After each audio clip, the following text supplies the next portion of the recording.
course, one of the really different and interesting things about the building is the S shape. Floor is sort of curvilinear shape, which is just so unusual for a structure of this size, especially at that time.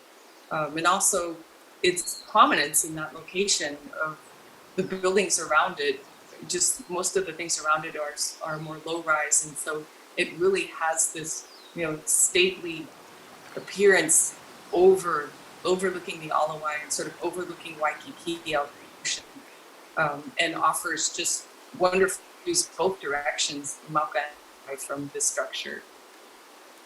And having it be one of the early buildings that was allowed to have commercial places on the ground there. They had restaurants and barber shops, and there's some great advertising from the restaurants and bars that would be located on that ground floor over the years. And so it just offered a lot of wonderful amenities to the people who were living there, as a nice place to live with a great view. And overlooking the Alawai Canal with all the activities that have gone on there over the decades. There used to be some more commercial operations with boats you can take along now. And now it's probably predominantly the canoe clubs, which are buzzing back and forth there that you can have a view of. It just offers some nice sort of connection to beautiful scenery and other activities that are going on across the street with smaller little strip malls with restaurants and things. So it's a very convenient place, but it's still, because it's so tall and sort of isolated, it's still offering people these wonderful views.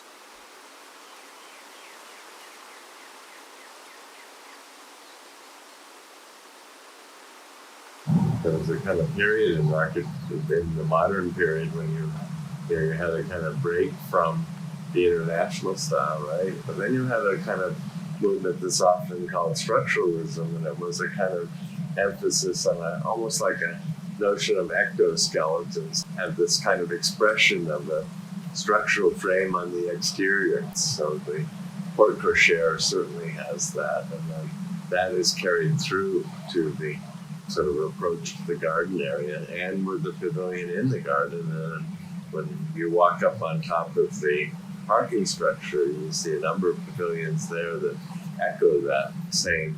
So it looks basically like stacked concrete beams that really perform no function other than to be there. About a year before the completion of the State Capitol building in 1969, Reed and Martin purchased the property where Marco Polo was to be located. Reed and Martin took the roles of both developer and contractor for the Marco Polo project and hired the same architectural team that had designed the Hawaii State Capitol building to design a new high-rise residential building.